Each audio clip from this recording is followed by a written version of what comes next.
नमस्कार सख्यांनो, तुम्ही म्हणत असाल हिने पापड केली, कुरडई केली, तळून पण दाखवली नाही. काय नाही बाई, माझं बिघडते का काय माहिती. म्हणून मी काय केलं, तर ह्याची रेसिपी तळण्याचा एक शॉर्ट व्हिडिओ बनवला आहे तुमच्यासाठी. खास तुमच्यासाठी बनवते बरं का ताई. चला तर मग आता हा ठेचा पापड आहे, कुरडई आहे, साधा पापड घेतलेला आहे मी.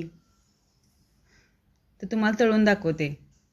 तळून दाखवल्यावर तर तुमचा विश्वास बसेल का नाही, म्हणून मी आता तळून तुम्हाला दाखवत आहे. आता तर खाऊन तर मीच बघणार आहे, पण तुम्ही आता खाल्ल्याचं फिलिंग करा. साधा पापड, ठेचा पापड आणि कुरडई तर तुम्ही बघतच असाल की टर फुलतच वर आली आहे. ही कुरड्याची रेसिपी करायला तर खरं पक्के सुगरणच पाहिजे बघा.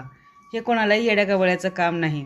जे म्हणते मी तर त्याचं पातळ चिक झाल्याशिवाय होत नाही, घट्ट चिक झाल्याशिवाय होत नाही.